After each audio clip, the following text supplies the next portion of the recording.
Yo, yo, yo, what is up, everyone? It is Corey, Jagan, Marco, back with the Dodcast. This is Season 4, Episode 6. Technically, that episode would have been last week. I was sick all week. I saw that Riv did some predictions. There was a lot of other content going out. Alapex and Bilbasad did their new show, and once the predictions were out, it was kind of like, I felt like shit. This should suffice for this week. But now I have to make up for that work double time here. Obviously, not going to do predictions for the week that's already done, but I will at least recap everything that I can. I haven't got to cast a whole lot of matches in this time, which is usually where I'm getting all my information from.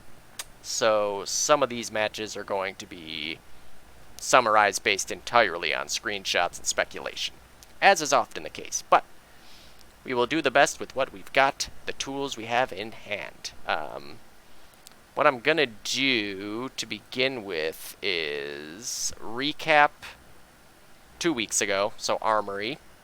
And I'm not going to get too much into Armory, because I only got to cast, I think, one match, and played our match.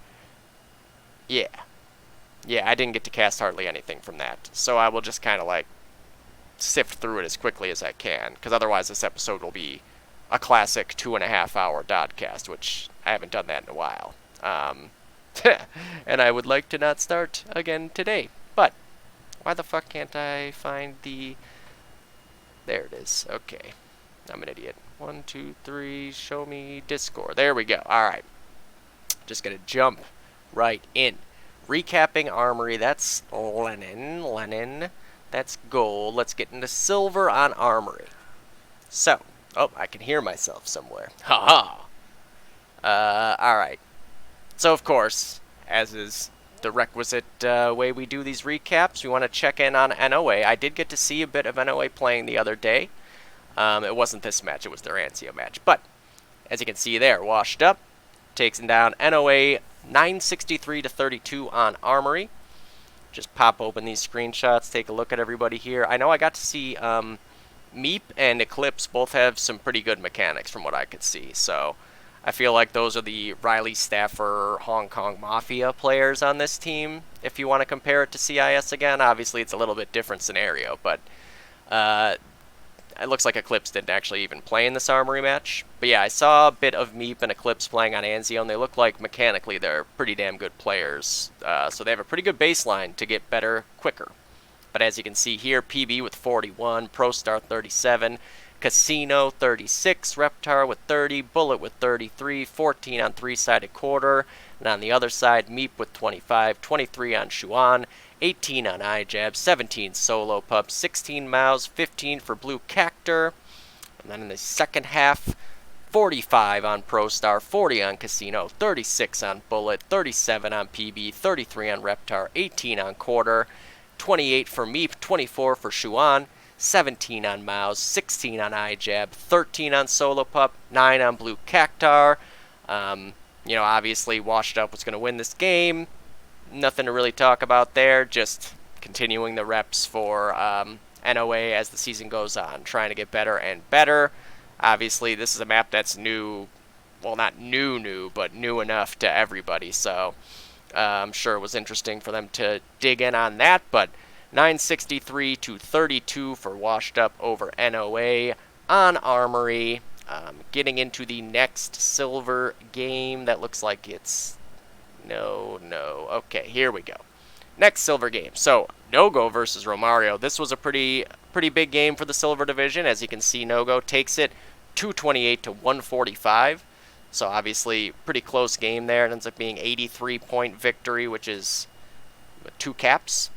Not too shabby there. But Nogo with a big win, taking out Romario, who have been lurking at the top of the division the whole season. Of course, J-Rod with 35 on Allies and Spoon with 32.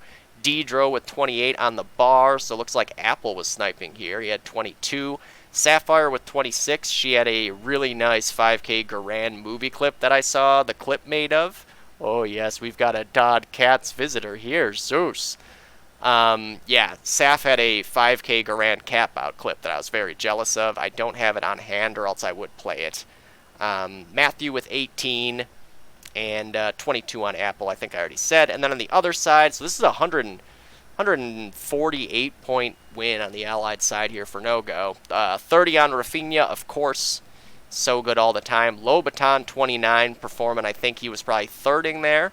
He has been most of the season. Yeah, LZL would be the other car. So continuing a strong third rifle season. Actually, we've got Barinia playing this week too, so I'm not sure. We've got a lot of rifles in the lineup for them this week. One of them must have been sniping. Could have been Lobaton. Could have been Barinia. I'm not positive. But 29 on Lobaton, 26 on LZL, 21 on Venaki, 13 on Barinia, and 11 on Matt. Like I said, 148-point win for No-Go in that half. And then in the second half, looking at the No-Go side of things, wow, J-Rod with 44, a big half for him, playing the hard carry there. But everybody else was very close together. There was no really weak half here for No-Go. 29 on Spoon, again, just a great game overall for one of the best heavies in silver. 27 on Dedro is the other heavy. Dedro having a really good game on the heavy there. 26 for Apple. Sniped both halves, so it wasn't one of, like No-Go I've seen a few times have kind of like rotating weapons depending on the half and the map, but in this case everybody played the same class across the game. 26 on Apple, 27 on Dedro, 29 on Spoon, 24 on Matthew on the other car, and then Saf on 23. This half, actually, Romario ended up winning, but it was only by 65. I think that's 110. I'm not positive. Does that sound right? No, that doesn't sound right, so that might be a different number. Let me see if I can zoom in on it a little more. No, that is a 110. So yeah, 110 to 45 it was in this half. Nope, that's not Discord. Where the fuck is Discord? No. There it is. Okay. I got it. On the Romario side of things, LZL with the top frag on the Garand, 35. You had 28 on Rafinha, went positive there too. 24 on Lobaton, 24 on Vanaki, 20 on Matt, and 15 on Barinia. Again, pretty evenly spread distribution of frags there. No-Go did outfrag them that half by 27, which is pretty crazy in a half they lost. But, you know, on this map, things can get dicey. You're kind of like getting held back to your one. You're getting defensive frags on it, stuff like that. Or if you're not getting mid like that, you're still going to lose the half by a pretty considerable amount, even if you're out fragging them elsewhere. But yeah, overall, No-Go with a big W there over a team that has been pretty firmly in the top 3 all season long. We'll have to see how this all plays out in the standings when all is said and done. Let's get to the rest of the silver games here. There's 2 more. Or is there 1 more?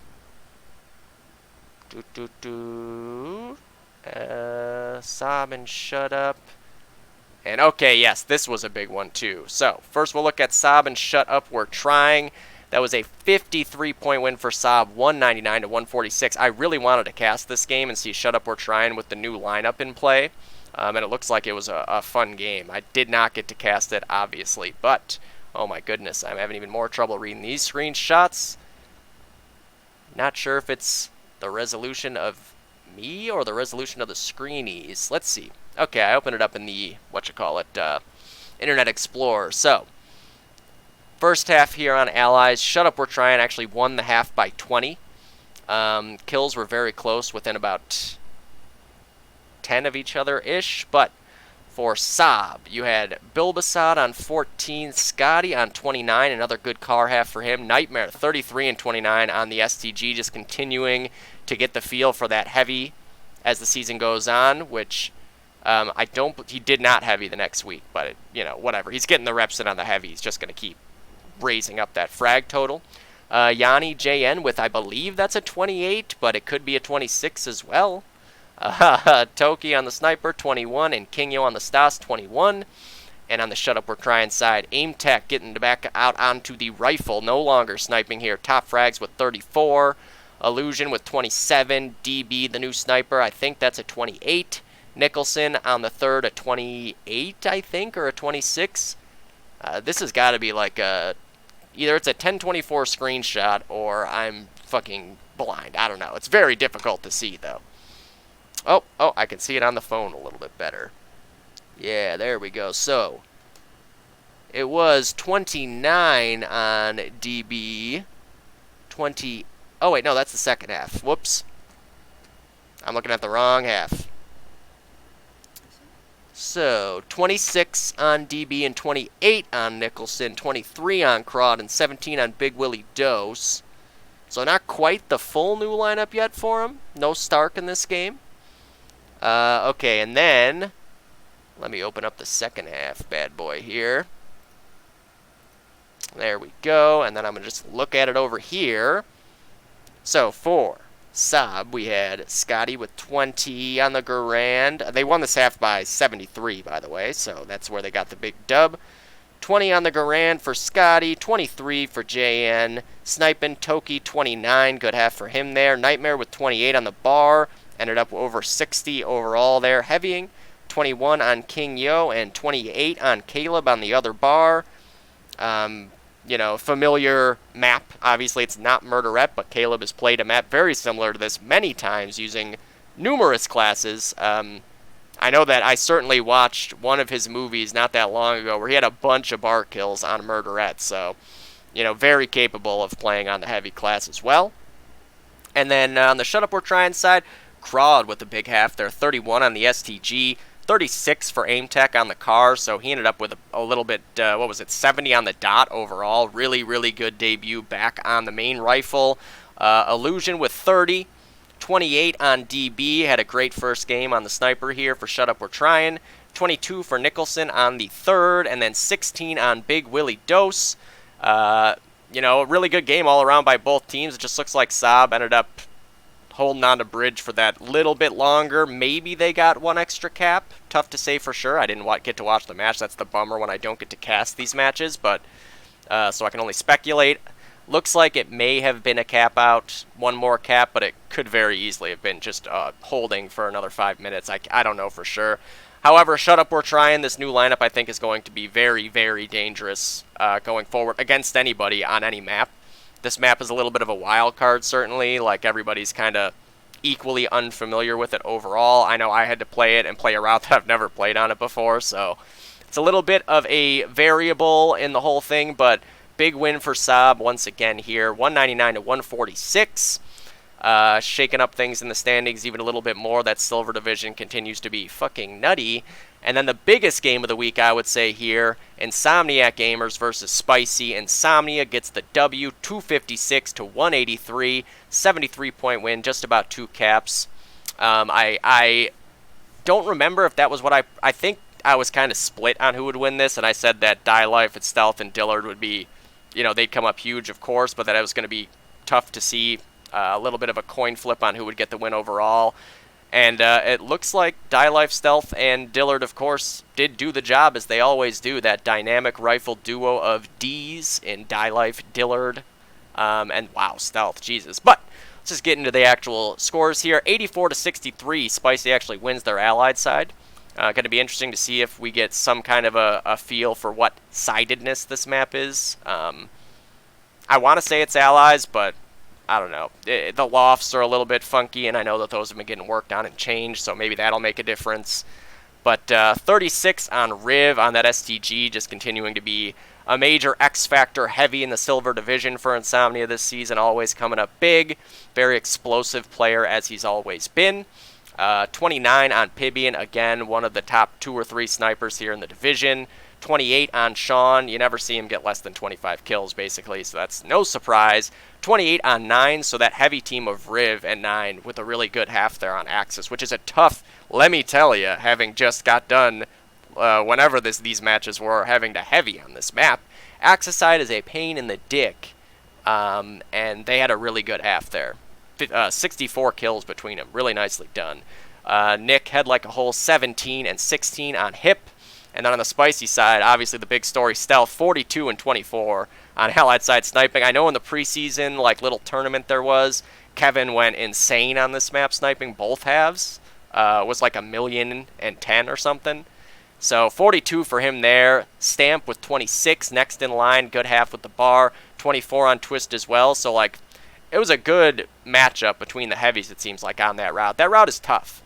You know, it's definitely a route where I feel like people, as the map gets played more, people are going to have to find different ways to play it and what they're comfortable doing. You know, there's a lot of stuff you can use to kind of peek in and out of. There's even some spots you can prone. There's that little halfway room where there's both the flag and then like the actual mid connector where you can nade out to the bridge and spam through it and stuff. But I could not get really a feel for what the best move was on that route. But I'm not a heavy, I guess, so I'll leave it to the heavies to figure it out. Dillard with 24, Matt Dylife with 20 and 16 on Laura. They win the half there. The kills were within 2 of one another, like dead even here after the first half, which would have been fun to cast. Going into the second half, you have no idea who's going to win. Based on this, it played Allied-sided, certainly. Both teams won their Allied half. Insomnia just won theirs by more, 193 to 99, a 93-point win. 94-point win. Yeah, 94. Spicy actually outfragged them this half by 11. But looking at the Insomnia side of things, 36 on Riv. Huge top frag week for him, and 9 as well. 9 with 34, so 70 kills for them that half. That's really, like, I think the crux of why Insomnia ends up winning this game, because very strong performances by their heavies. And on the other side, like, no slouch scores here for the Spicy heavies either. So it's like, you know, that's just one of those games where both sides are playing well, and it just comes down to fucking RNG in some cases, you know? Like, the netcode of this game is shit. Sometimes you're both shooting each other, and the game just decides only one of you is going to get the kill. It's inevitable in a 22-year-old game. So I'd have loved to have casted this game to see how this actually played out, but 36 and 34 for Riv and 9 there. Good week for them. 25 on Sean once again. 24 on Pibian. 21 on Hip. 9 on Head Like a Hole. And then on the side of the Spicy Butthole, you have 33 on Die Life. 33 on Stealth. 32 on Dillard. The big 3 there coming up big when needed most. Stamp on 25. Twist on 22. And 15 on Laura. Again, just very evenly distributed frags here. And it just ended up being, they came up just short. Like, I don't know what happened. I don't know if there was like a ninja cap. I don't know if it was a brute force cap. I don't know if it was just doing a good job of crossfiring and holding one of the flags. I have no idea. Both these teams are experienced and good and understand the game enough that I'm sure it was a back and forth affair, and that Insomnia just kind of ended up with the better of the two allied sides. You know how that can go on a Harrington or an old Lennon before the new one that's a little bit more evenly split, but sometimes it just comes down to having the stronger, favorable side, and it looks like Insomnia was able to do so, certainly on the back of a big performance by Riv and by 9. So, big win there for Insomnia. We will be talking more about Insomnia in not too long.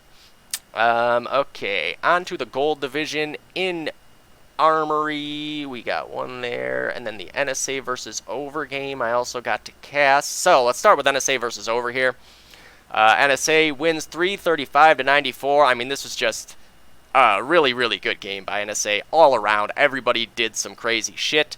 PDX with 35 on the Garand. He was having an excellent, excellent half holding on to bridge. There was numerous times where PDX was the only one alive on bridge, or like one of two, and he got 3+ kills on it.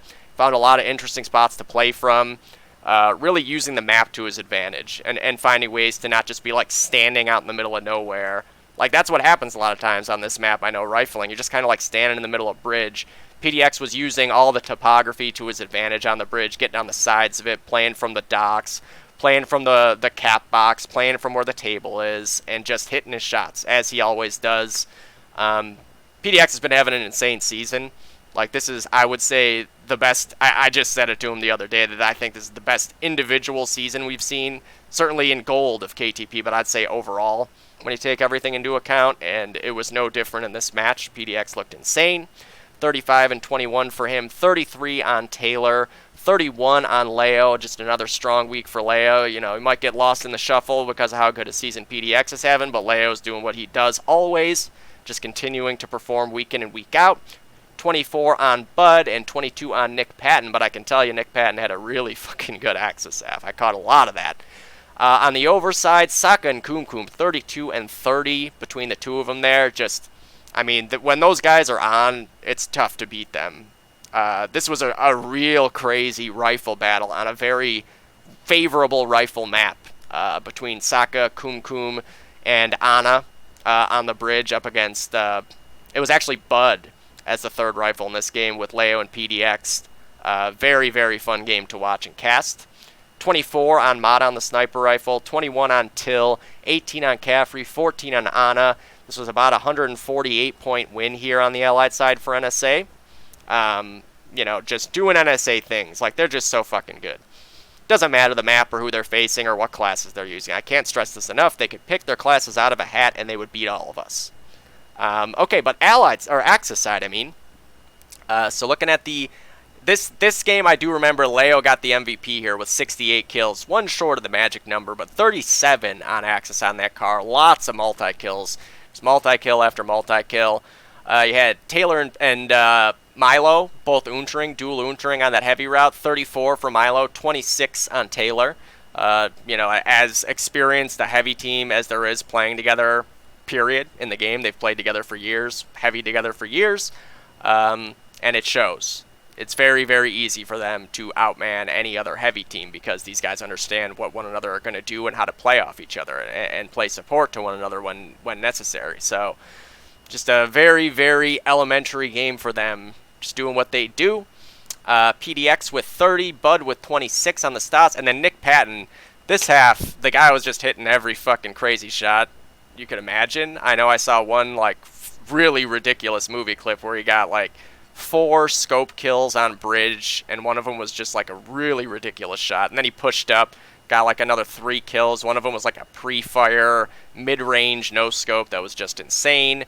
I know we saw him going swimming for a lot of the half too, trying to get kills while swimming, which was pretty funny. An old school murderette strat once again, swimming around and going for the kills. But yeah, with slick Nick Patton, when you're watching him play, the guy is going to hit ridiculous shots and go on ridiculous streaks. It's the legend of the online wizard.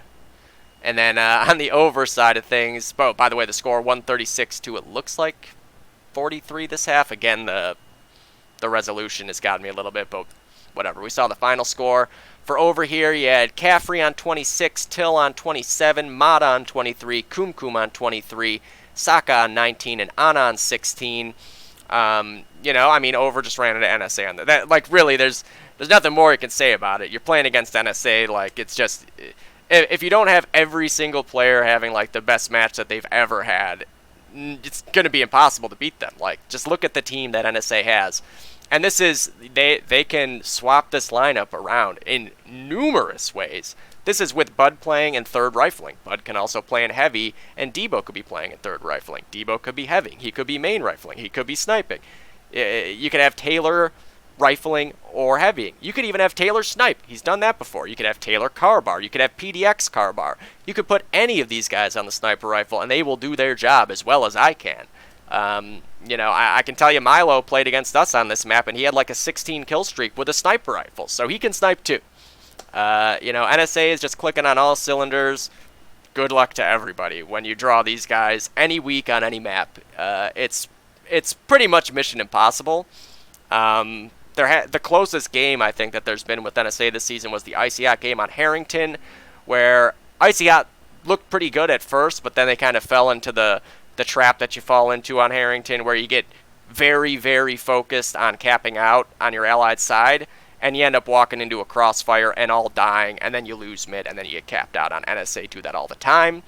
They do the part where they're taking advantage of you and capping out on you, not the part where they make the mistake. That was the closest game, and I think they won by it was 100-something. So not anybody that has been able to really compete with these guys this season. They look insane. I don't even know if they're peaked yet. They could be better than they've even played, and they've been dominating everybody. So come playoff time, when they're on all familiar maps, because I don't think you're going to even see an armory in playoffs as far as I know. So good luck. That's what I say. I'm going to have to review that match too, because there's a bunch of Thunder matches that I haven't gotten to yet. There it is right there. I'll do those at the same time as I do our armory match. So on to the next one, Icy Hot versus Clinic here. Icy Hot with the 360 to 152 win. I did not get to see this game at all, so it's going to be purely speculation. 188 to 79, Icy Hot won their Axis side here. Hildy with 37, of course. This is a very favorable sniper map, and Ben took advantage of that big time. Sick, 34 and 15 on a car. TC with 30 and 20 on the Unter. I'm not sure yet, so he was heavying. That wasn't a third rifle situation. This was Jesse's last game. He's third rifling, at least, tentatively for right now. He's gone on vacation and stuff, so 22 for him on the Stas, 22 for Bees on the STG, and 29 for Vertex on the car. On the Clinic side of things, 31 on Carp. Like, it doesn't matter what the scoreline looks like for Clinic. Carpenter is always performing. He's just as reliable a sniper as you can have. Really, all of them, like, it doesn't matter whether they win or lose or by how much. They always put up good performances, and they're always fun to watch. They do not fuck around. Like, they just go at you and outshoot you, and whatever happens, happens. Let's see, where was I there? Carpenter, 31. Scott Suave with 23. 19 on Vic. 17 on Insom. 19 on Sam, Candyman. And 17 on Tom. I'm guessing Tom and Vic were having this week. That's been mostly the heavy duo. Like, they had Alan play one week as well, I think. But second half, 172-73, a 99-point win for Icy Hot. Kanga, Jesse finishing out his last half of the season here, potentially, with 31 on the Garand, 31 as well on Vertex. You see this a lot with this team, where they have a few guys with the same kill total in halves. It's just random and doesn't really mean anything, but I've noticed it a few times. But the top fragger was actually TC, Tony Compton on the bar, nearly 2-to-1 ratio, 35 and 18 there. Very strong half for him on the bar. 23 on Bees, 24 on Ben, Hildy, and 22 and 18 for Sick. And then, of course, on the Clinic side, wow, Insom with a good half there. 33 on the car, Carpenter with 25 on the Sniper, 20 on Sam Candy, 22 on Vic, 21 on Suave, and 19 on Tom. I can tell you, I've seen what Clinic's CS2 ratings look like, too, and they've been playing some good CS2. They're much like Thunder in that regard, where CS2 came out, we've been playing a lot of that. The fact that they can even still put up these kill totals in DoD is pretty alarming to me, because I can't with the amount of CS2 that I play in any given week. I don't know how people can play 2 games like simultaneously and be good at either one of them. I'm not good enough to do that. If I'm not focused fully on one game, I suck at all of them, and these guys still manage to perform while also being like over 10,000 rated in CS2, which is crazy. But Icy Hot gets the W here, like I said, by, about 208. Another big win for Icy Hot, it's Icy Hot and NSA. If that's what the finals are going to be, I can all but guarantee you that. So now it's a matter of, like, Icy Hot slowly trying to see if they can find the answer to NSA and what maps they might want to play them on and everything, where they feel like they might be able to pull it off. Where is the game that we played? There it is. So Thunder 201 to Chill Pill 161. That is, you may notice, the exact value of a cap out, 40 points. Well, we had to cap out in the last, 10 seconds of the game to win. Maybe it was 30 seconds. I don't remember, because I kind of blacked out at that point. It was certainly in the last minute. I want to say the last, 10 to 20 seconds. Very, very nearly an L here. Chill Pill played outstanding. This is second half, I know. So, first half, taking a look at the Thunder side of things. Brian Dorito there with 36 on the car. Huge half for him. And Toxinator with 35. Jules with 26 on the STG, carrying my carcass around the heavy route, as I only had 18 on the other STG. John Gale, 23 and 14, a good half on the Sniper. J-Rod filling in with 15.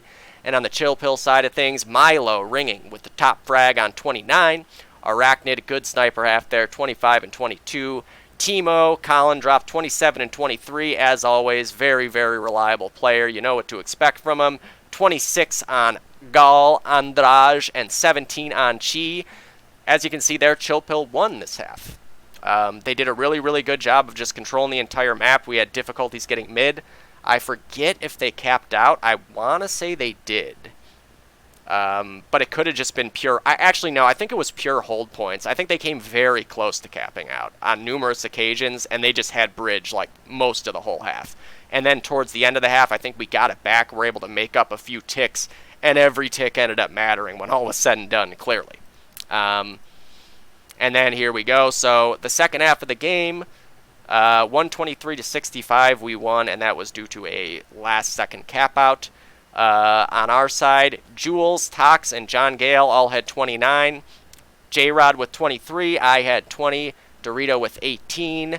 The kills were nearly identical as well, 148 to 147. And on the other side, Milo ringing with the top frag again, 34. He top fragged overall for the game. 28 on Gall on the car, 27 on Arachnid. Really good game for him. Baron with 22. Did I not see Baron on the other half?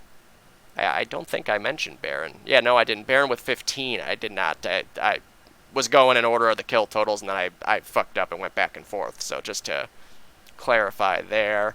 And I did feel bad, too, because I did say to Baron once that we would always plan whatever server any team wanted, but then in this case it was a weird one where we ended up on Dallas.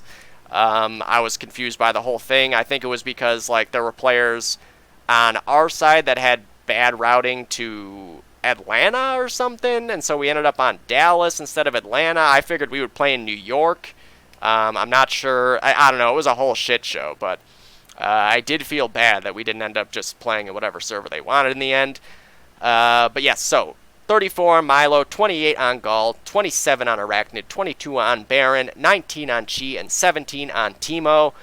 We were really backs up against the wall for this entire game, and then a miracle was worked where I think Tox and Jules just kind of like pushed through the heavy route together, and I sat at the flag to make sure that we didn't lose it again, because we actually capped the last flag right as we lost the heavy route another time. So yeah, it really came down to the wire. Very good game, well played by Chill Pill there, just as close as you can get really to beating us, and we got lucky when all was said and done to win by exactly 40 points by a last minute, second, whatever cap out. I will go through and just do all of our games here. So Thunder, we played over on Harrington. That's from week 3. 366 to 127 we won. Just to take a look at some screenies here. He had 39 on Jules and 39 on Tox. Of course, they're always carrying us. Tox had a crazy fucking game here, though. We'll see the second half. Or this is the second half. We'll see the first half in a minute. I had 35 on the bar. I was heavying all day Sunday, except for on Lennon, where I would have preferred to heavy. Like, I've always heavied Lennon, and I didn't get to heavy the one map that I've always heavied. But it worked out at least on this map. 32 on J-Rod, 26 on John Gale, 27 on Dorito, and then on Overside, Sokka with a 40 bomb. Just crazy in that game that he had 40 kills. He was just running all over the place, fragging everybody, hitting every shot. Looked so good. Really, really good half for Sokka there. 26 on Kum Kum, 23 on Mata, 18 on Till, 17 on Ana, 14 on Caffrey. That was a 210 to 52 win for us in that half. And then on our Axis side, 156 to 125, we won it. 44 on Toxinator, as I said. The hard carry there. He ends up with 83 kills overall, as he is one to do on Harrington. 32 on John Gale, really good game for him, sniping, getting into the groove, sniping all around this season. 32 on J-Rod, 27 on Dorito, 26 and 18 for Jules on the STG, a good half for him, and 21 for 18 and me, also on the STG. And on the over side of things, 32 on Kum Kum, 22 on Sokka, 21 on Caffrey, 21 on Mata, 18 for Till and Ana as well. So, good game to over. It took us forever to play that game, I know. It was just like kind of, you know, we couldn't get all 12 players in a server for a few weeks there, but thankfully we got it all done on Sunday. Sunday was a big day of defeat for Team Thunder. 3 matches we played. Thankfully we did win 2 of them. I actually genuinely believe we were going to lose all 3, which segues nicely into the match we did lose. If anybody thought this was the match of the week, boy, were they mistaken. As you can see, NSA taking us down 552 to 210, a 342-point shellacking by NSA here. This was first half, right? Yes. I actually don't even remember. All I know is that PDX had 82 kills in this game. Just dominated us. Looks like Nick had 28, Debo had 28, Taylor had 26. There's PDX with the 42 on Allies. 36 on Milo on the bar, 22 on Leo. On our side of things, 26 on Dorito, 25 on Jules, 22 on Tox, 18 on me, 18 on Grant, and 15 on John. In this game, I was third rifling long. They just whooped our ass, 355 to 51. I mean, there's not a whole lot of analysis to do. They did everything right and dominated us. Just plain and simple, all of them. And then on the other side of things here, Axis half, it looks like we actually won the Axis half by 2 points. But no, I think that's 197 to 159, so we lost by 38, something like that. Oh, this was second half. I did it in reverse. Oh, wait, that's what I wanted to do. I'm just fucking all over the place. Don't mind me. This match was like 2 weeks ago now. So, for NSA, again, as I said, PDX ended up with 82 kills overall. I can't think of too many times that we've ever had anybody end up with an 80-plus kill total against us. I mean, this is the kind of season PDX is having. He is dominating everybody. I can say pretty confidently that nobody has had a season this good in KTP, period.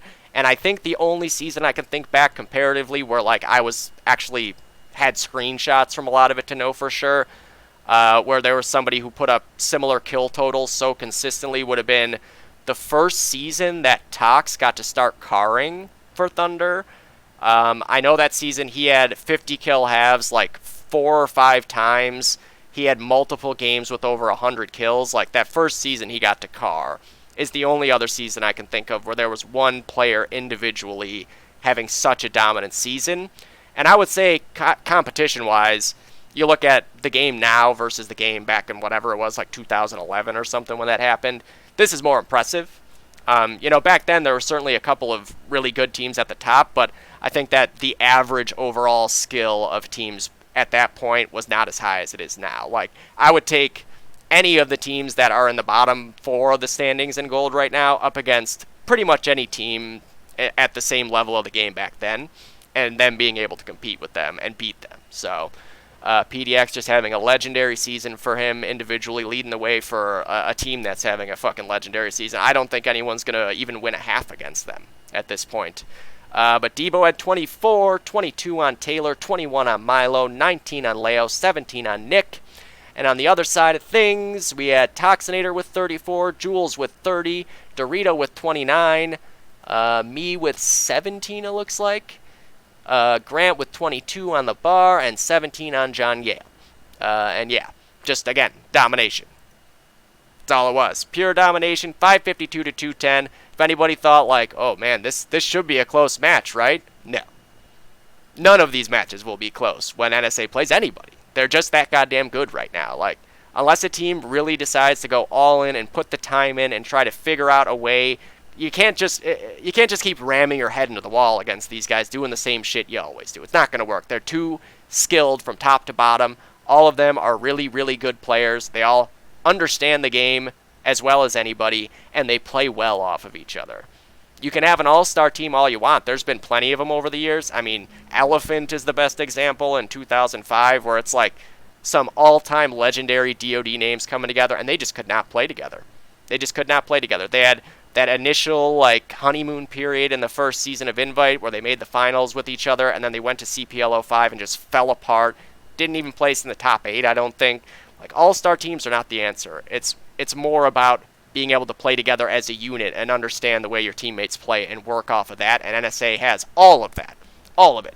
They are an all-star team who also play perfectly well with one another. So it is really something special to watch. If you haven't gotten to see an NSA game yet, you should watch this week, because I'll definitely be casting NSA versus Icy Hot on Railroad 2. So that was all the Thunder matches out of the way for us that we had to make up in that week. Now we can move on to Anzio recap. I don't even know how long this episode is so far. 39 minutes, so I guess I'm not making the worst time, but it's also not exactly the best time either. I'm going to try to push this forward as quickly as I can. Where are we? There we go. Okay, so Romario versus NOA here. 1998 to 62. Romario takes the W. I don't know if this is first or second half. I did get to watch some of this game, like I said. I saw Meep and Eclipse get some kills and stuff. Just saw the way that their mechanics look and everything, and they do look like they have a good foundation to be really good players. Like, just from a full-on split-second eye test, watching the way they move and the way they aim and everything, that was just what I took from that. But, just looking quickly at the scores here, 53 on Van Aki, 30 on LZL, 20 on Lobaton, 21 on Burn, 18 on Matt, 14 on Mand. On the other side, 14 on Twist, 12 on Meep, 8 on Eclipse, 8 on Mouse, 6 on iJab, 3 on Blue Cactar.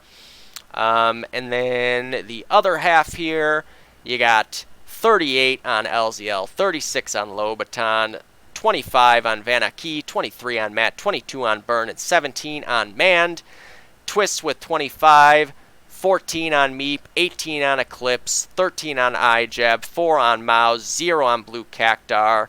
So, again, it's just getting reps here for NOA. That's what it comes down to, just as much time as they can spend playing DoD at all. It doesn't even need to necessarily be organized competitive DoD. Just getting in the servers, playing the game at this point is going to just get better and better. Obviously, you can watch demos and stuff too, watch games, that helps. I certainly, that's what helped me jump up a level in 2004 or whatever, watching demos, stuff like that. Picking up what the best players do and trying to implement that into my own game and do it the way that makes me feel more comfortable or whatever. NOA just kind of continuing to cruise along and improve week in and week out. It's tough. There's no other team with a similar level of experience here. It's unfortunate that that's the situation where just everybody else has been playing the game for years and years, and they just picked it up this season. So it's never going to be easy at this point at all. This whole season will be like this for them, but every stride that they make will bring that promised land to them a little bit sooner. Obviously, once the season's done too, you got however long of an off season we always have where they'll be able to continue to improve as well if they should decide to keep playing, which I hope they do. Because this game, if you put the time in, it's got a nice little skill curve on it where once you get to a certain point, you can really compete with most people, and then there's obviously a really nice high peak to that curve where you see players like the PDXs and, Leo, Milo, all of NSA basically, and Vertex and Toxinator and Jules and those guys. So yeah, we'll see. Hopefully NOA just keeps plugging away. That's really all there is to say about that. Obviously, when it comes to the standings, we'll see where everything plays out here. Looks like Shut Up We're Trying did get the win over the bye, 150-0. Too easy, as they stated there. Yeah. Who is next here? So we've got Spicy Butthole versus No-Go. A big win for Spicy Butthole here. Really, laying it on with authority as well. 719 to 192. That's a massive fucking win for the team of Spicy Butthole there. Taking No-Go down a peg after No-Go got the W over Romario on Armory. I did not get to cast this game. There is one game I did get to cast that we'll get into, though, in a minute. So, 210 to 135 on their allied side. Spicy Butthole got the W there. 43 on Stealth, back-to-back weeks with a 40-kill allied half. He loves that Springfield, don't you, Kevin? 30 on Die Life, 26 on Laura, 24 on Dillard, 19 on Stamp, 16 on Twist. And on the other side of things for No-Go, 34 on J-Rod, good half there on the car, 29 on Apple, not sure who was playing what classes here, 27 on Spoon, as always playing well, 21 on Deidro, 17 on Matthew, 15 on Saf, and then into the other half, not sure if it was first or second, but wow, 509 to 57 on their Axis half, just a dominant performance here for Spicy Butthole. Let's see, who did what here? 33 on Laura with the car, 30 on the Stas for Matt Die Life, 34 for Dillard on the other car, 29 for Kevin on the sniper rifle, 15 apiece for Twist and Stamp. It looks more like there was just nobody left for them to kill, though. It's not like they're 15 and 50. They're 15 and 16 and 15 and 18. There's nobody left for them to kill after these rifles got done with things. There's no scraps at all. And as you can see for No-Go, 32 on J-Rod, 23 on Spoon, 13 on Apple, 10 on Saf, 7 on Matthew. Looks like there was probably a lag out there to end up at 7 and 9. And then 9 on Deidro. Just a dominating performance here for Spicy Butthole. And a good map to get a dominating performance on. Anzio, always been the benchmark of competitive play when it comes to, team play. I'm sure people could argue against it when it comes to skill level, but I do agree that I would say it's a map that also can reflect your skill level quite well. There's a lot of long-range heavy battles and stuff like that. Obviously, there's plenty of spots you have to sit there and hold too, but that's every map. There's double caps that you have to hold. There's 2 of them on this one, which is also why I think the scores end up a little higher, because that rule changed at some point where if there was 2 double caps, it was a 60-point cap instead of 40. So, but yeah, I mean, just really, I would have loved to have seen this game to see how it looked, but from what I can tell, it was just Spicy Butthole going to town. I mean, look at that. Look at the scores. Look at what everybody did. Really evenly distributed again. And, I mean, they're a scary, scary team when they're clicking like that. You've got the big Die Life and Dillard rifle duo that are as good as anybody in the game. And then you throw in a stealth on top of that, as good as anybody in the game at sniping. A heavy team that has just continued from when they first started playing together to now, gotten so much better together. And then Laura wrapping things up there, bringing it all together on the third. Like, this is a team that made it to the finals last season. They are not going anywhere anytime soon, and it's a team that everyone's going to have to deal with at one point or another come playoff time. So I'm sure this is a big statement win to everybody looking at Spicy Butthole in the standings. Because, wow. I mean, 600-ish? Little less. Like 573 or something like that. I don't know. I didn't do the math. Someone else can figure out the math. Wow, okay, yes. So this was another game here. Saab, 800-7 over Washed Up, 115. I do believe Washed Up were missing a couple players. Oh, we've got the low-res screenshots again here, so I'm going to have to open it up. Taking a minute to go. Oh, it looks much better here at least. Okay. So as you can see on the Washed Up side of things, you've got Bullet playing. I know he rifled as well. Bromley was sniping. War Within, I believe, Carbard. PB, 3-sided quarter, and Hopper. So there's a little bit of like, they didn't have Casino or ProStar. 2 of their best players for sure. So it wasn't like washed up starting lineup here, but Saab with a really nice win. Obviously the big story here, Nightmare on the sniper rifle, 43-9. He went 82-24 overall, I can tell you. It's Nightmare. This is what he does. Doesn't matter who he's playing against. This is generally his score lines look pretty similar to this. So 43-9 for him on Axis, just monstrous. He probably didn't miss too many shots in this entire half. 29-18 on Manor. Love Zanzio, always plays really well on it. No different this time. Scotty, 22, going Plaza with the car. Yanni with 21, carring on bridge. Caleb with 17, heavying. Kingyo with 17 on the Stas. And then on the other side of things, PB with 25, Bullet with 21, 16 on Quarter, 16 on Bromley, 19 on War Within, 13 on Hopper. A 337-point win on their Axis side there for Saab. And then, I didn't have the screenshot open for that, huh? Well, I did just say everything, so let it be known those were the scores. Now I will open up that screenshot so you guys can see it while I also open up them in a smaller, bigger version for myself. So on their Allied side, Saab wins 408-53. Just another really dominant half. Nightmare 39-15, almost had the dual 40s. As I said, 82-24 overall. Just an insane fucking game by any stretch of the imagination. Does not matter who it is, what class it is, who you're playing against, what map it is. If you go 82-24, you deserve a fucking round of applause. That's fucking nuts. Manor, again, another good half here, 31-21. So good at Anzio always. You had 22 on Scotty, 17-17 for JN and Caleb, 14 for Kingyo.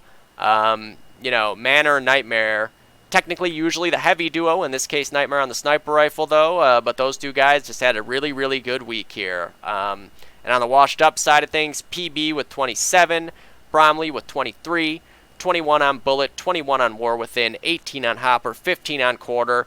Nothing to really hang your head about on washed up here. This is not the starting line. Oh, wow, it zoomed in even more. Oh, I could have done that the whole time. Shit, I'm an idiot. Don't answer that. Yeah, but nothing to hang your head about if you're washed up. Like, that is... You don't have your starting lineup. You run into Nightmare on the sniper rifle, too, because Toki's computer, blew up or his keyboard crashed or something right before the game. Obviously, you have Nightmare on your team. You're going to throw him on the sniper rifle then. I mean, who wouldn't? And yeah, just running into a tough matchup on a tough map without your starting 6. I think it's a much, much closer game if you have both Casino and Pro Star in there. And yeah, Washed Up will be fine come playoff time. It's just a matter of what lineup they get to put out there, what classes everybody's on. I think they're going to be A-okay. They're a very, very good team. And with a guy like PB around, he can very easily, even if everyone else on the team has their worst game ever, PB can end up with 90 to 100 kills and they can win still. Like, that is an X-Factor kind of player that when you have it, any given week, he can will you to victory in a game that you might not have otherwise deserved to win. So Washed Up is going to be just fine. Obviously, a big W there for Saab. Saab, who had a lot of these close, crazy games to start the season off.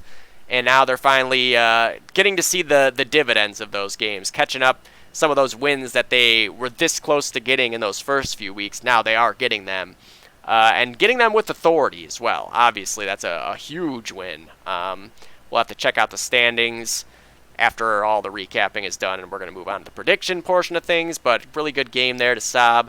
And Washed Up, I'm not worried about them. They're going to be A-okay. And now for the last game, this is just fucking insane. This game was fucking insane. I did cast this game. Thank God I did, too, because, wow. One of the craziest games I've ever casted, as you can see.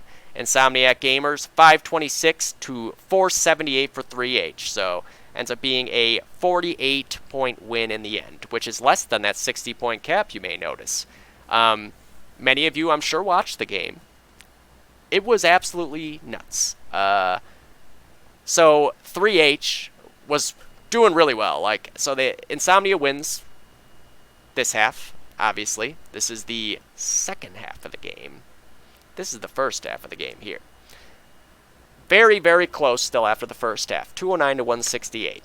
Just looking at the scores, he had 39 on Sean, 23 on Pibian, 19 apiece for Head Like a Hole and Riv, 15 apiece for 9 and Hip. On the other side of things, very, very even scores here for 3H. 26 on CK, 25 on Matt, 22, 22, 22 for Warchild, Austin, and Defrag, and 23 on Piff. The heavies did a really good job of dealing with a tough heavy team in Riv and 9 here on this half. Big time. They win this half by 41. So it's a very close game. It's still well within one cap. Is that exactly what the score ended up being that they lost by? No, it was 48. So, anyways, up by 41 after this half. 3H is looking good. Come out in the second half here on their Axis side. Looking at how everyone's doing. CK, as always, a nuisance on Bridge. 32 kills for him there. Austin doing his thing with 25. 22 on Piff. 21 on Defrag. 20 on Matt.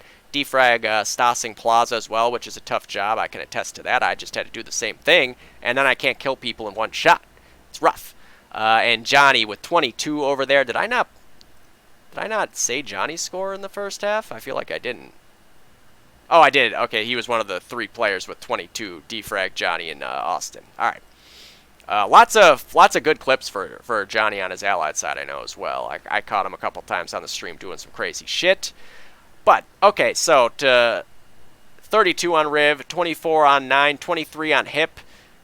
Hip had maybe the key play of the game. Let me just do the score. 19 for Sean, 18 for Pibby, and 18 for Head Like a Hole.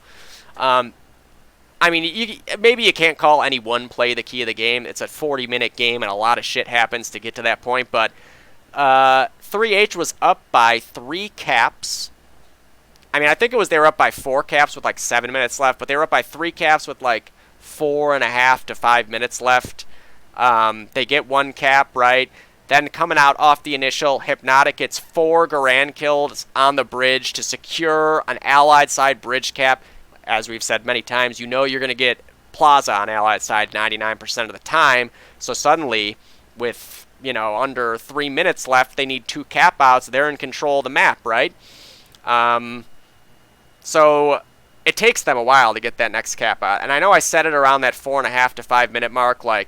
It's certainly not impossible. You can very easily do this on Anzio. You can get these quick caps. You just have to commit to the aggression, and you have to communicate, and you cannot back down on it. You have to just go, we have this amount of time to get this many caps, we have to go all out, and we have to hit our shots, and if we don't, We can't just fall. You have no time to just fall back, you know? Like, you have to keep pushing when you need X amount of caps in X amount of minutes.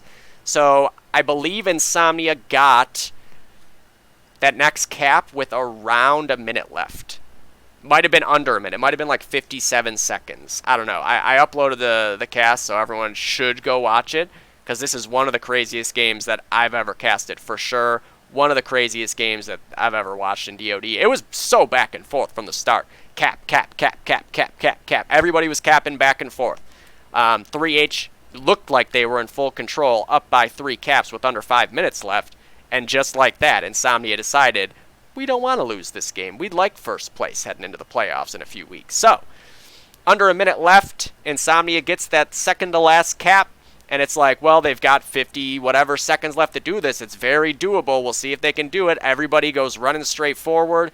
Just default. We need to all hit our shots, go out there, get the double caps. And they end up getting that cap out with 1 second on the clock, or as time expires, to win the game.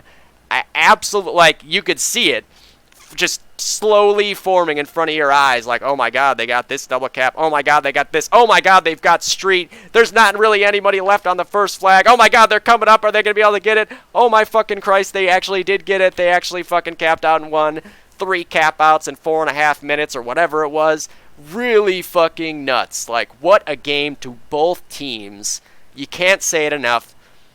That was just so fun. And you know, I've been on the other side of these games before myself, like losing the TPG finals to IWA in a very similar game on Harrington, where Swiss capped out on us on our allied side of Harrington as time expired, capping the bridge flag on Harrington. It sucks, but like, you know, the people watching are going to remember that fucking game, period, forever. Like, whatever you think, what was a really crazy DoD game you remember, you're going to think of Insomniac Gamers versus 3H on Anzio in KTP Season 4. And it's fitting, too, because Insomniac Gamers and 3H are 2 brand-name DoD squads. They've been around forever. There's always been Insomniac Gamers and 3H in DoD in each era at different times.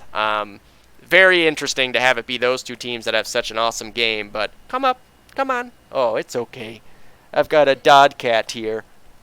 Come on. You want up? No? Okay. But, instant classic, as I put on the description of the video, really just nothing to hang your head about if you're 3H. These 2 teams were generally regarded as the favorites coming into the season, and as the season has gone on, continually so. This game was, I mean, it didn't decide first place, but, you know, you look at the rest of the schedule, how many weeks are left, you can say pretty confidently that Insomnia probably will end up with the 1 seed, 3H probably end up with the 2 seed, barring anything wild happening between now and the end of the season. And, yeah, I mean, really just hats off to both teams. Those games are so stressful. It's so tough to keep your wits about you as those points start to fucking tick down on you, and suddenly that big lead that you knew you were sitting on is getting lower and lower. You know, it wasn't anybody's fault on 3H at all. You know, like, they didn't make any glaring mistakes when I was watching the cast. Like, they just, Insomnia pulled the fucking rabbit out of the hat. They fully committed. They went full send mode on this game. They were not going to lose, and they managed to pull off a miracle in the last second of the game. Legendary stuff there. Got to be the best game that I've casted, certainly since DoD has been back. Well, since I've been back in DoD, since KTP has been a thing, and, oh, there we go, Timid. Good boy.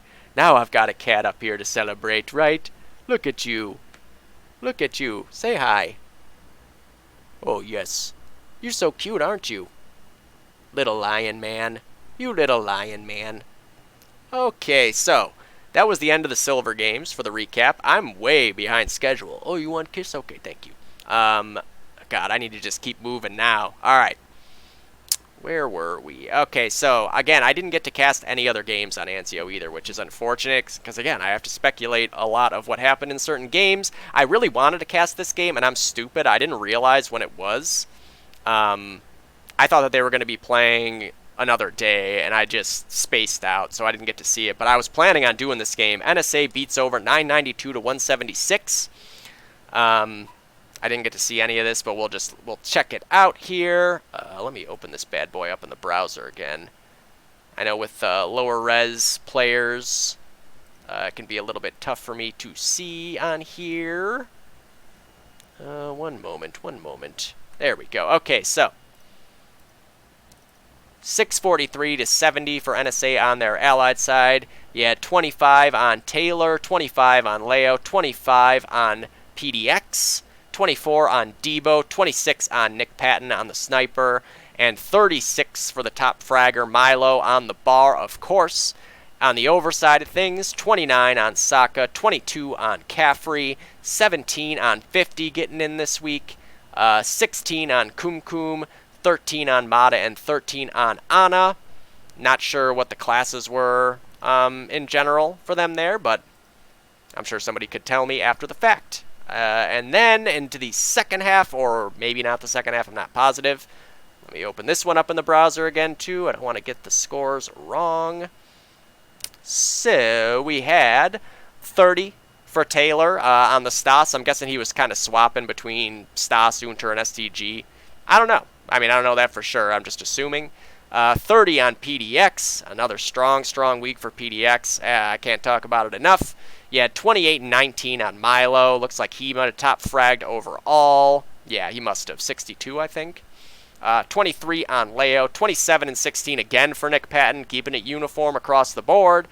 And 14 on Debo. And now on the overside, you had 29 on Kumkum, 21 on 50, 21 on Saka, 19 on Mata, 15 on Ana, 14 on Caffrey. Just, it's NSA, man. They're dominating everybody. Everybody. Doesn't matter who you are, what map it is. Like, you're playing against this team. Don't feel like, we didn't win and we need to hang our heads about it. Because I can tell you, I did not hang my head after getting absolutely fucked in the ass by them on Lennon, and nobody else should hang their head. They are that good. They are just that goddamn good. All of them. And again, this is a different lineup from what they just dominated on Armory with. And a different lineup from... Well, this is actually the same lineup that they beat us on Lennon with. So, they have many different configurations of this team. People weren't even thinking of PDX as a rifle originally when KTP started. It was like PDX is the best heavy in the game. Well, PDX on a rifle, getting those 2 grenades all the time. Here he is, just having the best season that he's had so far. Really making the most of that car as well. I know I have in the past said, why not just have PDX Stas? He still has the 2 nades, and, he's good with the Garand anyways. But PDX on a car has proven to be significantly more deadly, so... proving me wrong when I said, hey, you might as well... PDX is going to be amazing no matter what gun he uses. So to me, it was if you have somebody that can perform better with the car than they can with the Stas, you might as well get the extra firepower out of it. But thing is, PDX is dropping 40s every week with the car. So, you can't really argue against that ever, can you? It's the right call. And yeah, NSA, just another dominant victory there, as they do every single week, every single map. Who is next here? Where's the other gold game? Am I missing a gold game? Oh, there it is. Icy Hot versus Clinic. Okay, so this is another repeat matchup, actually. All these matches are repeat from the previous week. I didn't even notice that originally, so that's kind of fucky. I know it was seeded matchups, but it did turn out to be repeat matchups from the last week on Armory. So Icy Hot, 524 to 220 for Clinic. I didn't get to cast this match either. I think it was going on at the same time as ours. But 186 to 107 on their Axis side for Icy Hot. Ben with the top frag there. Hildy goes 32 and 18. You had 26 apiece for Vertex and Justin on the Stas. Vertex on the car, obviously. 24 on Bees, 22 on Sick, 21 on TC. On the Clinic side of things, you have 27 on Insom, 26 on Vic, 24 on Candy, 19 on Suave, 14 on Tom, 14 on Carp. And as you can see, the kill total there just was 27 extra kills for Icy Hot. They just had a really strong Axis half grinding them down, but you get out fragged by 27, you only lose by 79 and a half. You can't feel too bad about it. Sometimes on your allied side, you can get stuck. It actually happened to us against Clinic on Anzio in Season 2, where you get stuck defending your last flag for a long time, and sometimes it's better to just get capped on as soon as possible. A lot of times you can end up losing tick after tick after tick defending that flag and never breaking out of it, when in reality, like, if you just give up that cap quickly, you get to start fresh, you might have more luck getting out on an initial. So, but again, speculation, because I didn't get to cast this game. And in the other half of things, 338 to 113, Allied side Icy Hot came out much, much more dominant on the score total. He had 33 on Mitchell there, 33 and 18 to be exact with the bar for Bees. A really, really good half for him. 29 on his heavy partner, Tony Compton, 29 and 17. 26 and 15 for Sick, 27 and 26 for Vertex, 19 for Hildy, 18 for Justin, 33 frag differential for the teams. And then Insom top frags overall, he had 29 on Axis as well, 23 for Suave, 19 for Carp, 18 for Sam, 19 for Vic, and 11 for Tom. We scrimmed Icy Hot shortly before this game. They are really fucking hard to play against in general. In particular on Anzio, they're obviously all old school players that have always been good at this map and know how to take advantage of it. So it was a tough matchup for anybody. I certainly would look forward to seeing like an NSA Icy Hot matchup on this map to see how that goes down. Really, they should play a best of 7 series at this point against each other. I feel like they might as well just play on all the maps and see what happens. But yeah. Big W again for Icy Hot, obviously. NSA is locked up the first seed. I don't think it's even mathematically possible anymore. Maybe. So if Icy Hot won this week on Railroad 2, I think then it would go to a points differential tiebreaker. And I think they would have to win by a lot. So I do believe NSA has locked it up. And then the last one of the week, Thunder, 768 to 177 for Chill Pill. Chill Pill ended up having to use a bunch of ringers, so it's not like really Chill Pill. They were missing quite a few people. As you can see here in the first half on Axis, we had 38 on Dorito. Brian had an epic game.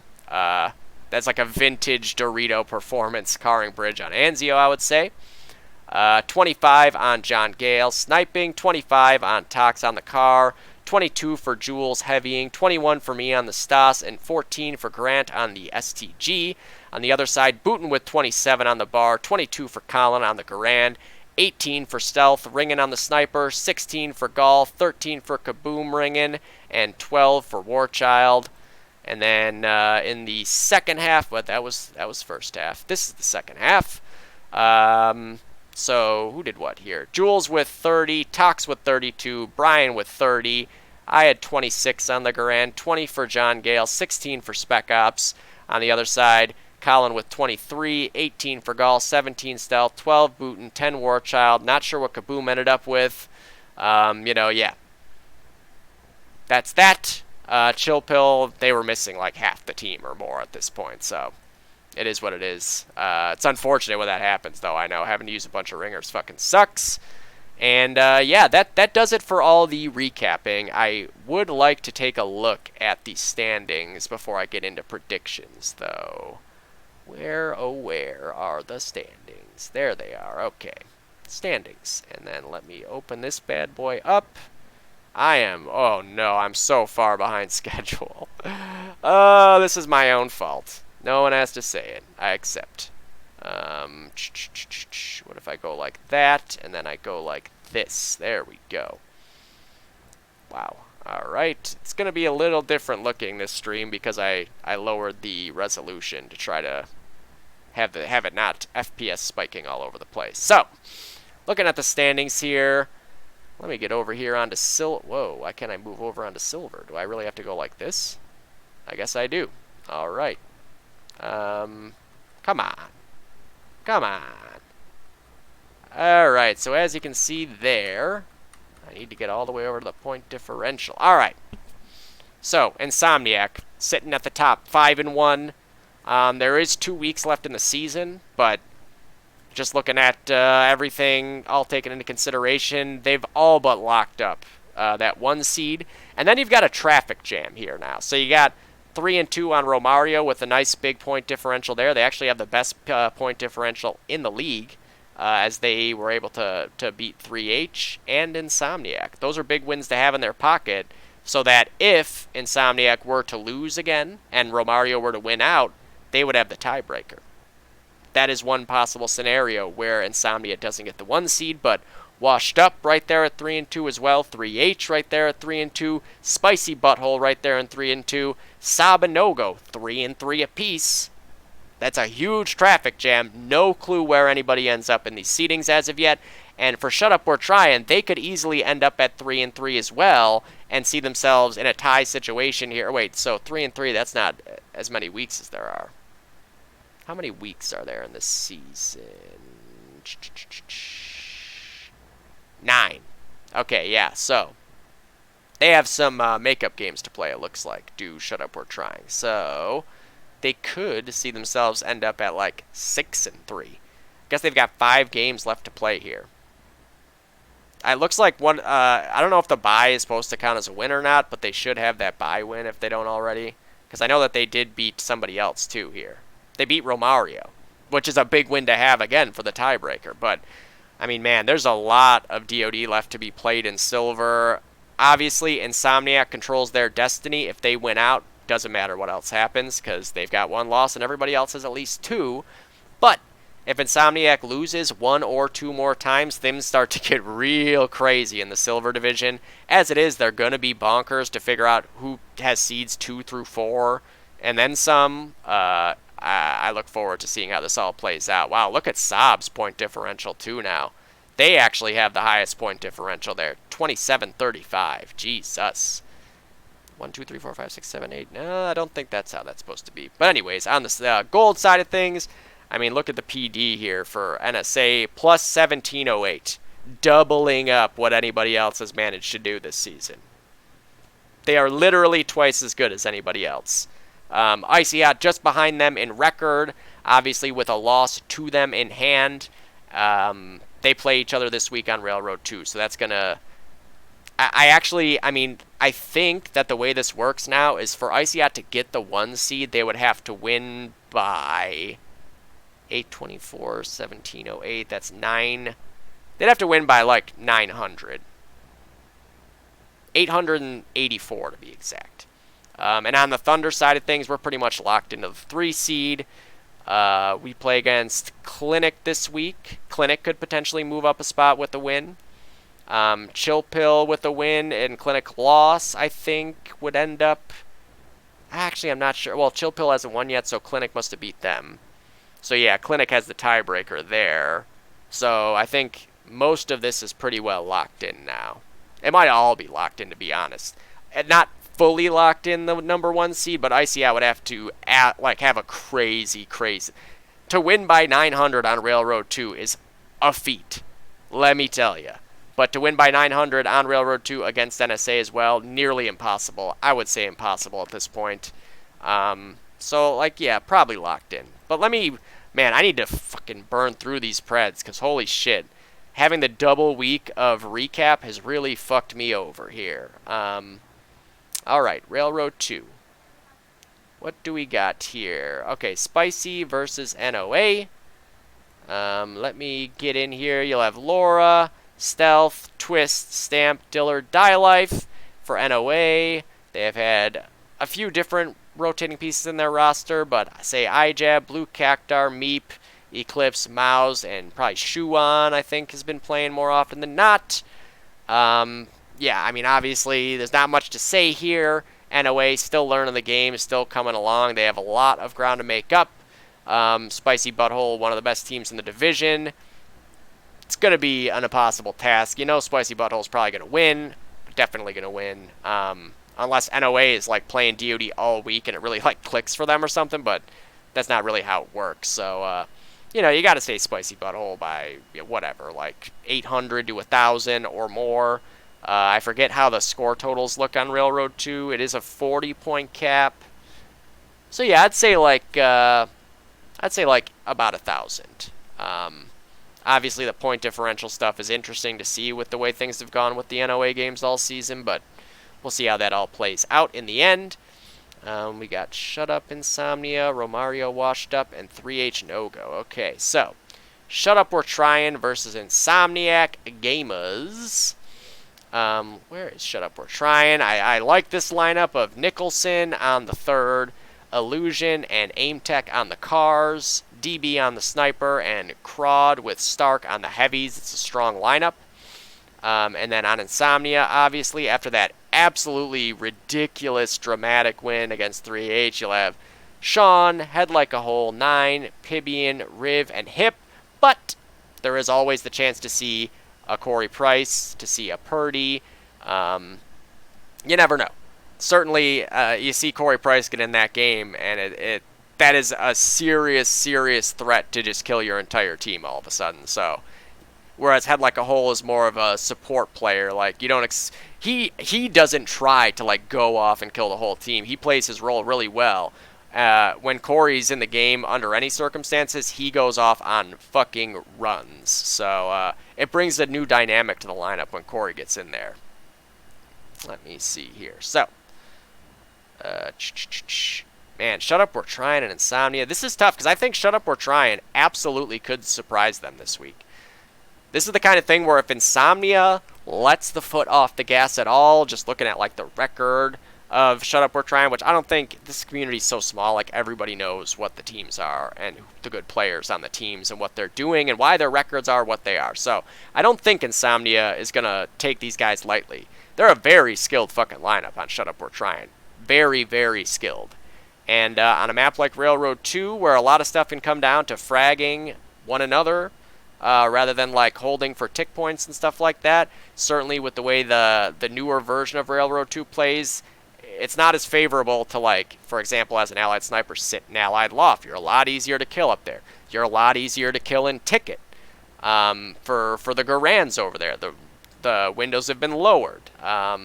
So lots of little, I think the hole in apartments might have been made a little bit bigger too, so you can't just crouch in that hole the way everybody does with bars.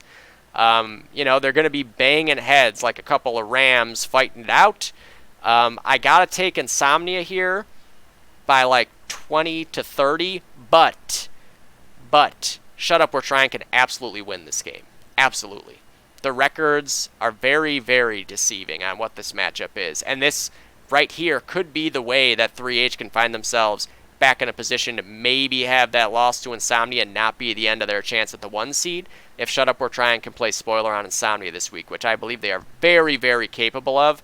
I'm going to go with Insomnia. They've been so rock solid all season and flying high after that big win. You win a game like that, you feel like you've got a special group on your hands in the team, and I think they'll carry that over into this week. They won't take this team lightly, and they'll pull out the win. I think it'll be close, specifically due to like the individual matchups.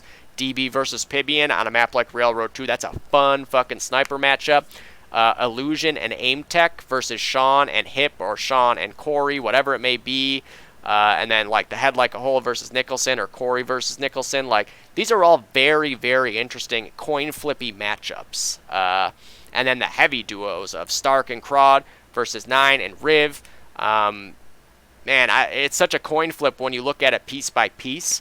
I think Shut Up We're Trying is this close to breaking out and being a team that could go on a run in the playoffs, much akin to Goose Patrol last season. Be on the lookout for these guys. Do not take them lightly. I'm going to, for now, say Insomniac, but I fully understand that Shut Up We're Trying could win this game, and they could do it convincingly. But Insomnia is flying high, and I think they're going to be focused enough, and they're going to be playing as a team enough to pull it out. Oh, wow, Romario versus Washed Up as well. That's another fun matchup, damn.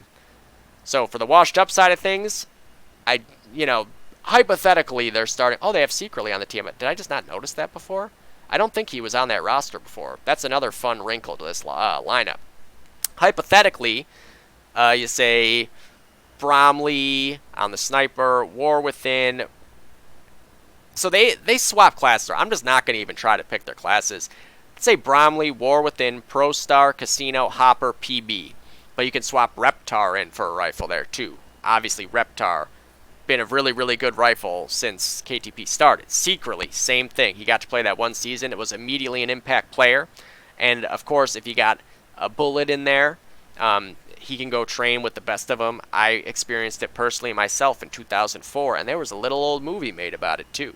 Prone to Own. Okay, and on the other side of things, where was I? Where was I? There they are, Romario. So this is a railroad map, so you gotta figure Burns getting in there, boy. Not sure who will get in for. Let's say hypothetical lineup here of Rafinha and LZL and Burn as the rifles. Van Aki and Matt as the heavies. And Mand on the sniper. Obviously, Lobaton can slot in anywhere there, so can Berinia.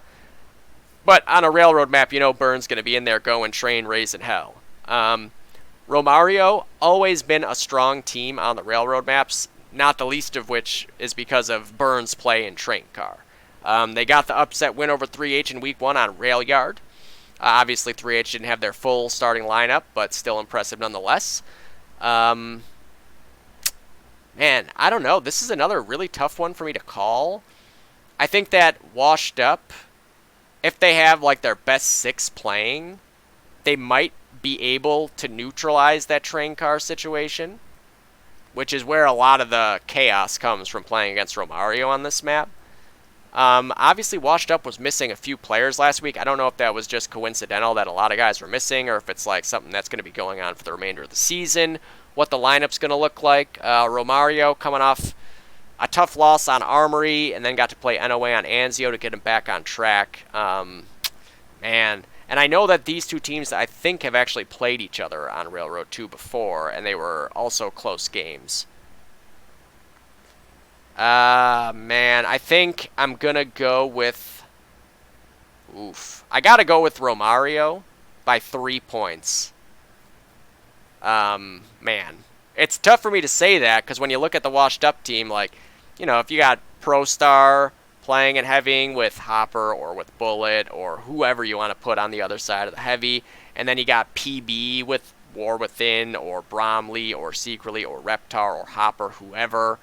That is so much frag power.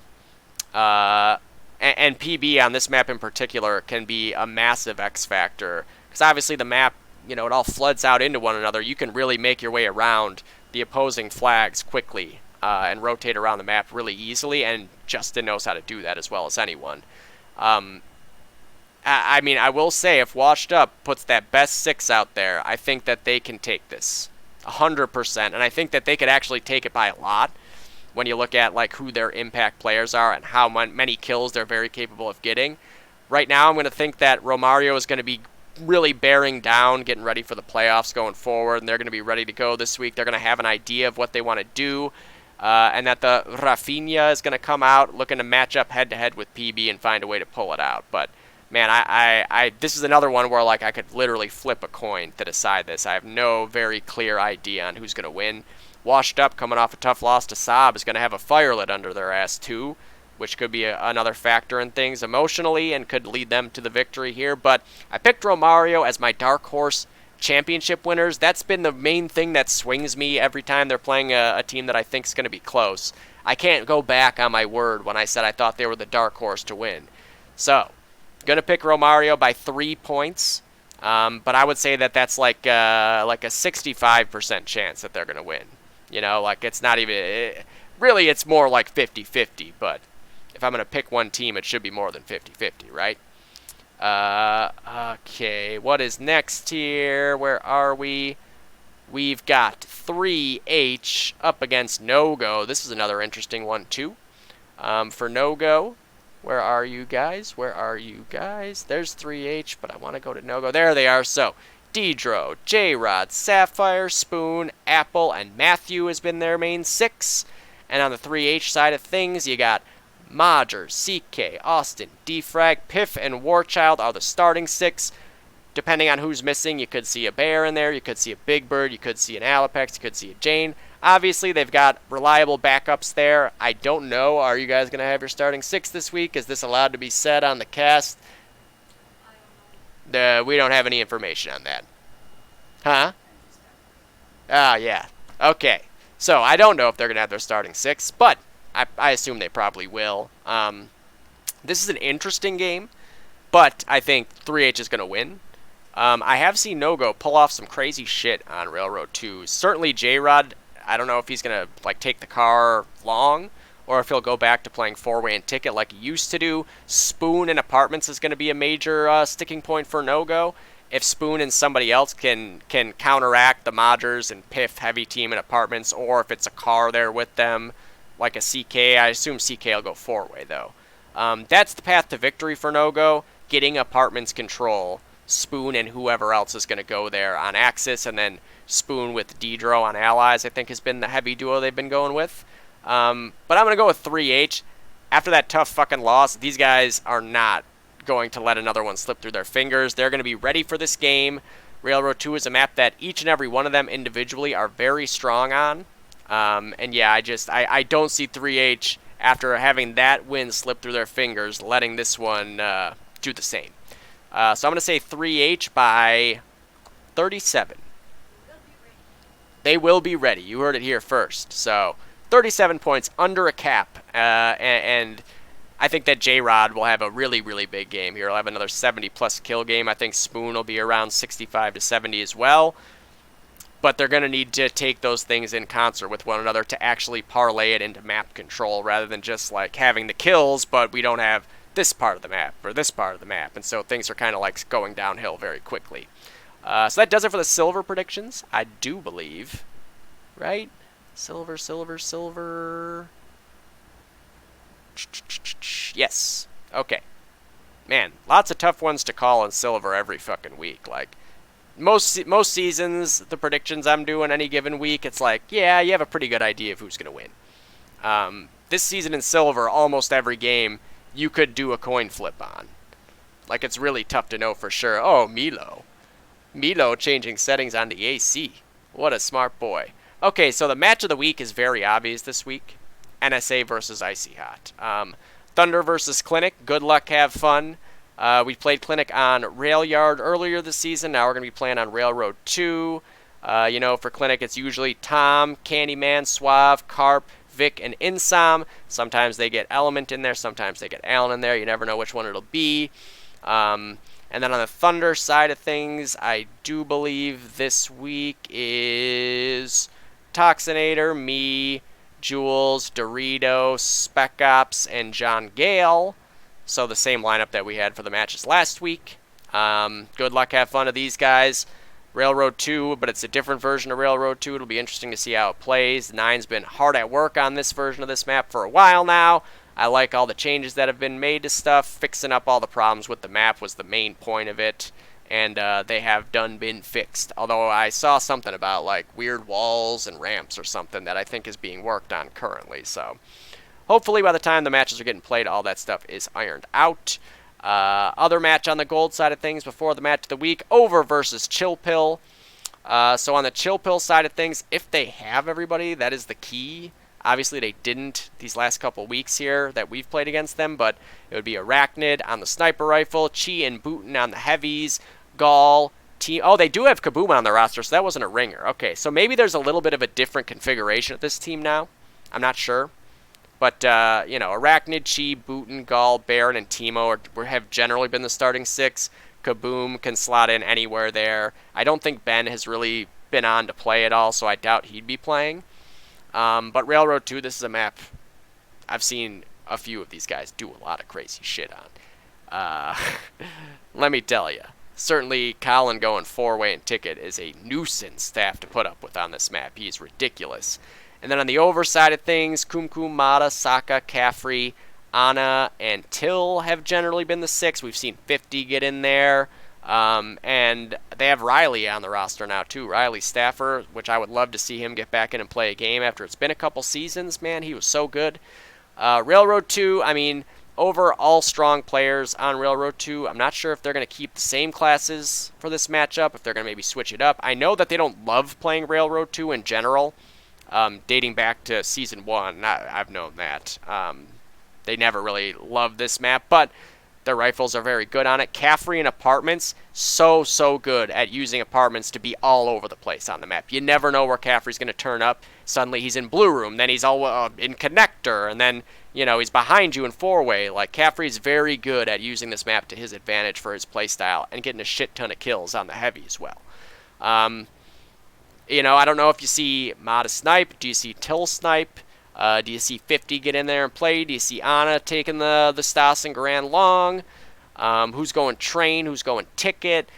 Is it Saka going long both halves? Is Kum Kum going ticket and four-way, I'm assuming? Things like that. I mean, if you have both the top lineups here, it'll be a fun one. You got to take over. Just overall, like when you look at their strongest players, when they all show up and have anything resembling like their best kind of games, they have a lot of frag power to overcome. Chilpill has had a really tough time getting a consistent lineup this season. To play together under any circumstances. They certainly have the ability when they have their best six in there to hang with anybody. I mean, they almost beat us. Like, we were literally a second away from losing to them on a map that we made. So that tells you just how much they can hang with anybody else in the division. But, they've been a little bit all over the place the last few weeks when it comes to getting 6 players on. You're always going to get strong performances out of Colin and Arachnid and Chi and Booten and Gall and Baron, but is that who's going to be there? Is Kaboom going to play? Who's going to get in and on what class? Is Booten going to keep heavying if Kaboom plays, or is it going to be Kaboom and Chi? Kaboom can certainly rifle or snipe too, but Arachnid is more of a sniper. So I'm going to take over. I'm going to take over by like 44. Somewhere between like 40 and 80. I'd say 1 to 2 caps. Obviously on this map sometimes you can see like no caps for the whole time. It can be tough doing the ticket jump and things like that, or ninja capping. But, if Chilpill only ends up with like 3 of their players on and they're using a bunch of random ringers, you never know who they're going to get to ring. Things can change in either direction through that. But over, Kum Kum, Saka, Caffrey, Till, all these guys are going to have good games. Mata, regardless of what class Mata uses, he usually plays well on Railroad 2 as well. I've seen Ana go both long and train and be able to do a lot of work, and same with 50. So you got to take over here by a couple caps, and just hope, Chilpill get their main 6 on, get things going a little bit heading into the playoffs after this week. And then the last one to do, this is like the marquee matchup of all the divisions, obviously. The 2 best teams currently in DOD, NSA versus Icy Hot. They played against each other earlier this season in Week 3, I believe, or Week 2. Oh, I said Week 3 when I did my Harrington thing. It was Week 2. Icy Hot, there it is, 313 to 155, so it was about a 158-point win for NSA there, so about 4 caps. So that's the closest game NSA has had, to give you some context. They're dominating. You know what to expect out of them here, but you don't know exactly how it's going to pan out, because all these guys can play. Even Evan has played this season. PDX, Taylor, Leo, P12, Patton, Bud, Debo, Milo. The last game that they played, it was PDX on a rifle, Leo on a rifle, Debo on the third, Milo and Taylor heavying together, an old heavy tandem that are just as good now as they've ever been. And then Nick on the sniper. We've seen Bud drop it in third. He's also heavy millions of times. You figure whatever lineup they're putting out there, they're going to be ridiculous. And then on the Icy Hot side of things, they too have a fucking stacked roster. As I said earlier, Jesse not available now, but you have William, Vertex, and Justin on the 3 rifles, TC and Bees on the heavies, Hildy on the sniper, Hildy versus Nick Patton on Railroad 2. Going to be a fun sniper matchup. This is a map where I think overall, this is a map that gives Icy Hot their best chance to find a way to win. I think it gives them a better chance than Harrington did. Certainly, this is a map where you see crazy shit go down, and sometimes you can outplay a team and lose this map just by one thing going wrong in one spot. It can turn on a dime, and then you have to worry about getting mid to begin with. You don't even have to go for mid when you're the team in the lead. You can just kind of play keep away. So many ways that things can go wrong on this map, and so many ways that you can use them to your advantage. I think play style wise, this is Icy Hot having a chance to find a way to win here. I know that they, obviously not the same team, but when NSA was called T3, Icy Hot were able to beat them on a railroad map. So there is at least some precedent there. Obviously, different fucking roster that didn't boast Debo and Milo on it as well. So can you really say that that's anything to compare? I don't know. I got to take NSA. I think that PDX is going to finish off his historic season dropping another 75 to 80 kills total, or more than 80 as he's done a few times. I think the new loft will benefit both snipers, so I can see both Ben and Nick Patton putting up, 50 to 60 kills with like 30 to 40 deaths, have strong games. Big key in apartments, Milo and Taylor versus Bees and TC. Bees and TC, they got to find a way to get apartments. If that does not go their way, then NSA runs away with it. They need to find an answer in apartments for that heavy team. I'm not sure who would hypothetically go train for NSA. Will it be PDX? Will it be Leo? Will it be Debo? I'm guessing Debo. You probably see PDX go like long in apartments and Leo in four-way and ticket as he's always done. But yeah, I mean NSA, they're the favorites. They're the big dogs in the yard this season, no matter what, no matter the lineup, no matter the matchup, no matter the map. I think they're gonna win this one. I think they'll win it by.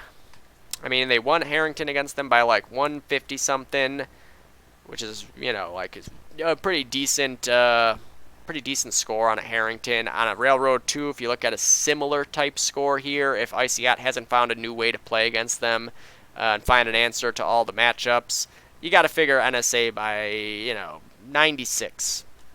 Yeah, I feel okay with 96. Just put your thing down, flip it in, reverse it if you need a good time. And I do think PDX will put an exclamation point on this season with another massive performance just to really ice it as the marquee individual performance we've seen of anybody in KTP or in any league going back quite a while. And that NSA will finish off that undefeated regular season and look to go the whole run without losing like a half even, which is highly possible, if not likely at this point. Okay, 1 hour and 36 minutes. At least I kept it under 2 hours. Thank Christ. I did two weeks worth of recap, plus a couple extra matches that Thunder had made up.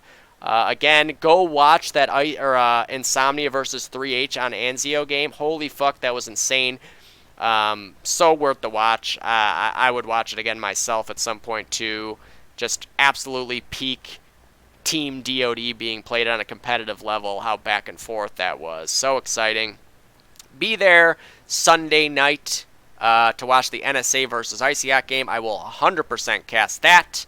I think hypothetically it's going to be at 9:30. Haven't gotten final word on that yet from PDX, but I'm keeping word in with him to find out exactly when, so I can do it, because that's going to be a fun fucking game. Hopefully I'll get to do some silver games as well. Because obviously I just did one last week that was fucking epic. So thank you guys for watching. Sorry it's so fucking long. This is what I get for being sick last week. And yeah, see you guys this weekend for more DOD matches. I don't think we're playing ours, but I will cast a bunch. Love you guys. KTP. Peace out. Boy Scout.